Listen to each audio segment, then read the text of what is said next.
আজকে আমি বানাবো হায়দ্রাবাদের স্পেশাল চিকেন দম বিরিয়ানি। তার জন্য প্রথমে চিকেনগুলো মোটো মোটো করে কেটে নিয়ে ভালো করে ধুয়ে ওর মধ্যে সব কিছু মশলা মাখিয়ে নেব। আদা রসুন পেস্ট আর হচ্ছে জিরে গুঁড়ো, ধনে গুঁড়ো, শুকনো লঙ্কা গুঁড়ো, পুদিনা পাতা, ধনে পাতা, কাঁচা লঙ্কা চেরা, দই সব কিছু দিয়ে গরম মশলা আর বিরিয়ানি মশলা সব কিছু দিয়ে মিলিয়ে আধা ঘন্টা মতো ফ্রিজে রেখে দেবো। এবার তারপরে পেঁয়াজগুলো ভেজার জন্য কড়াইয়ে তেল গরম হতে দেব। পেঁয়াজগুলো ভেজে একটা প্লেটে উঠিয়ে নেব। এবার চালটাকে সিদ্ধ করার জন্য একটা গামলাতে জল দিয়ে ওর ভিতরে গোটা গরম মশলা, তেজপাতা, লবণ, তেল দিয়ে ভাতটাকে 80% মতো করে নেব।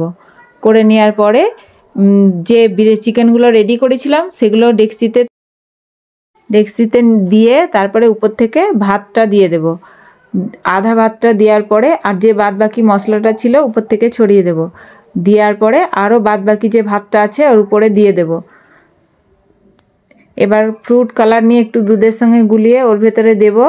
আর দেব পুদিনা পাতা, ধনে পাতা, লেবু আর ঘি আর বিরিয়ানি মশলা সব কিছু দিয়ে আধা ঘন্টা মতো ভাপে সেদ্ধ হতে দেব। 10 মিনিট মতো হাই ফ্লেমে আর 20 মিনিট মতো লো ফ্লেমে।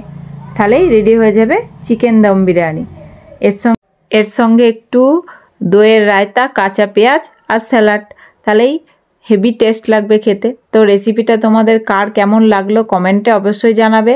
আরও ভালো রেসিপি পেতে অবশ্যই আমার চ্যানেলটাকে ফলো করে রাখবে।